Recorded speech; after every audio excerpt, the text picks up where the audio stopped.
I can tell you that NATO, essentially what the North Atlantic Treaty Organization did in the state of Libya was carpet bomb the country. They carpet bombed the cities to the west of Tripoli, such as Zawiya and Sirman, and they carpet bombed Tripoli and whole residential areas in Tripoli.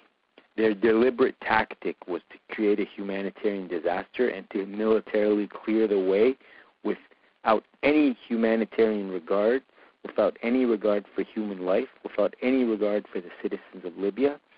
They bombed whole neighborhoods. They bombed hospitals.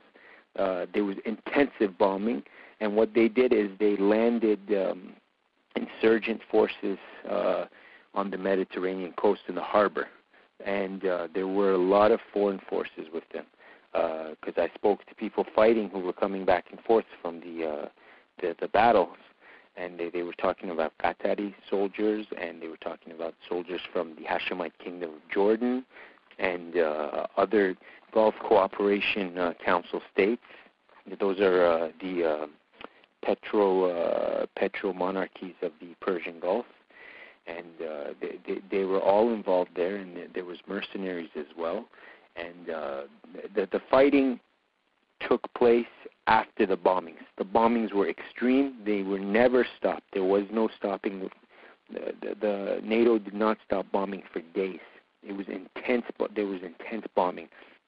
So NATO deliberately attacked the electricity, the water, and anything civilian as part of the siege against Tripoli. Not only Tripoli, other cities like Sirte, the same thing is going on, and in Fezzan in the south, the same thing is going on. They've attacked all civilian infrastructure in these areas, and this was part of the war. This is not a humanitarian war whatsoever, because they have deliberately created a humanitarian crisis in Libya, and now they're admitting it. But they're the ones who deliberately did it, and they should be held accountable for war crimes. I think we have to understand both the nature of this military operation, the covert intelligence behind the rebels, as well as the extensive bombing of civilian infrastructures, residential areas, universities and hospitals, which has taken place in the course of the last few months, and particularly virtually the continuous bombing at night of Tripoli in the course of the last few days. We're talking about 20,000 sorties, 8,000 strike sorties.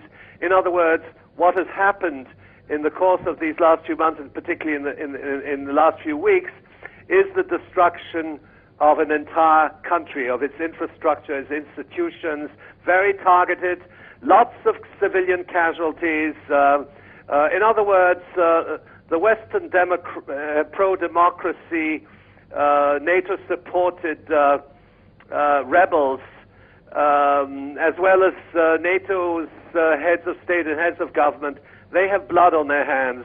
They have a lot of blood on their hands because they've killed a lot of men, women, and children. Our correspondent, Mahdi Nazim Roya, has been reporting from the Rixos Hotel. Just a few hours ago, he and several other journalists joined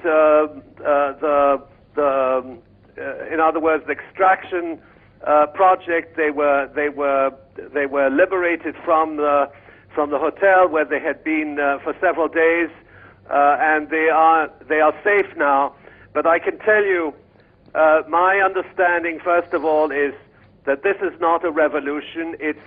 These are NATO-trained gunmen. They are Al-Qaeda-related paramilitary mercenaries. They have very little support within civil society in Libya. They have whether we like the Gaddafi regime or not, I don't think that's the issue.